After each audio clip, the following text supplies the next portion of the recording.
Evening tea time ஸ்நாக்ஸுக்கு ஹெல்த்தியாக கோதுமை மாவு போண்டா இந்த மாதிரி ட்ரை பண்ணி பாருங்க. ஒரு பவுலில் 1 கப் அளவுக்கு கோதுமை மாவு, கொஞ்சமாக துருவின இஞ்சி, ஒரு வெங்காயம் பொடிசான நறுக்குனது, கருவேப்பிலை, கொத்தமல்லி கொஞ்சம் கொஞ்சமாக நறுக்கி அதையும் சேர்த்துட்டு இதுக்கு தேவையான அளவுக்கு உப்பு, பெருங்காயத்தூள், பச்சை மிளகாய்க்கு பதிலாக நான் மிளகாய்த்தூள் சேர்க்குறேன். இது நல்லா கலரிங்காகவும் டேஸ்டியாகவும் இருக்கும்.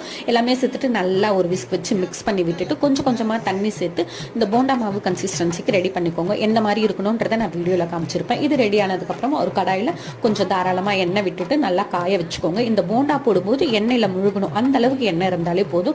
எண்ணெய் நல்லா ஹீட் ஆனதுக்கப்புறமா குட்டி குட்டி போண்டாவாக போட்டுட்டு லேசாக ப்ரௌன் ஆனதுக்கப்புறமா இப்படிக்கா திருப்பி போட்டு நல்லா கோல்டன் ப்ரௌன் ஆனதுக்கப்புறம் எடுத்திங்கன்னா டேஸ்டியான ஹெல்த்தியான ஈவினிங் டீ டைம் ஸ்நாக்ஸுக்கு கோதுமை மாவு போண்டா ரெடி. இது மிளகாய்த்தூள் போட்டு செஞ்சனால பார்க்க நல்லா கலரிங்காகவும் டேஸ்ட்டாகவும் சூப்பராக இருக்கும்.